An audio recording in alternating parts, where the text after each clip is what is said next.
دوسرا تواریخ اس کا پہلا باب۔ اور سلیمان بن داؤد اپنی مملکت میں مستحکم ہوا، اور خداوند اس کا خدا اس کے ساتھ رہا اور اسے نہایت سرفراز کیا۔ اور سلیمان نے سارے اسرائیل یعنی ہزاروں اور سینکڑوں کے سرداروں اور قاضیوں اور سب اسرائیلیوں کے رئیسوں سے جو آبائی خاندانوں کے سردار تھے باتیں کی۔ اور سلیمان ساری جماعت سمیت جبعون کے اونچے مقام کو گیا، کیونکہ خدا کا خیمہ اجتماع جسے خداوند کے بندے موسیٰ نے بیابان میں بنایا تھا وہیں تھا۔ لیکن خدا کے صندوق کو داؤد قریت یاریم سے اس مقام میں اٹھا لایا تھا جو اس نے اس کے لیے تیار کیا تھا، کیونکہ اس نے اس کے لیے یروشلم میں ایک خیمہ کھڑا کیا تھا۔ پر پیتل کا وہ مذبح جسے بزلیل بن اوروی بن ہور نے بنایا تھا وہیں خداوند کے مسکن کے آگے تھا۔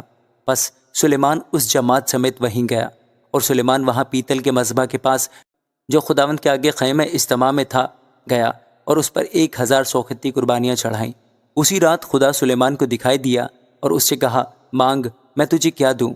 سلیمان نے خدا سے کہا کہ تو نے میرے باپ داؤد پر بڑی مہربانی کی اور مجھے اس کی جگہ بادشاہ بنایا۔ اب اے خداوند خدا، جو وعدہ تو نے میرے باپ داؤد سے کیا وہ برقرار رہے، کیونکہ تو نے مجھے ایک ایسی قوم کا بادشاہ بنایا ہے جو کثرت میں زمین کی خاک کے ذروں کی مانند ہے۔ سو مجھے حکمت و معرفت عنایت کر تاکہ میں ان لوگوں کے آگے اندر باہر آیا جایا کروں، کیونکہ تیری اس بڑی قوم کا انصاف کون کر سکتا ہے؟ تب خدا نے سلیمان سے کہا، چونکہ تیرے دل میں یہ بات تھی اور تو نے نہ تو دولت، نہ مال، نہ عزت، نہ اپنے دشمنوں کی موت مانگی اور نہ عمر کی درازی طلب کی، بلکہ اپنے لیے حکمت و معرفت کی درخواست کی، تاکہ میرے لوگوں کا جن پر میں نے تجھے بادشاہ بنایا ہے انصاف کرے۔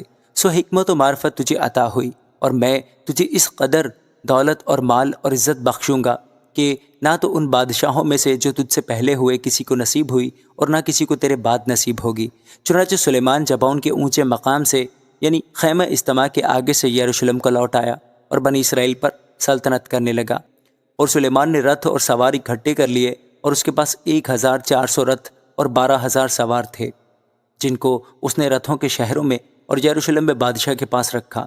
اور بادشاہ نے یروشلم میں چاندی اور سونے کو کثرت کی وجہ سے پتھروں کی مانند اور دیوداروں کو نشیب کی زمین کے گولر کے درختوں کی مانند بنا دیا۔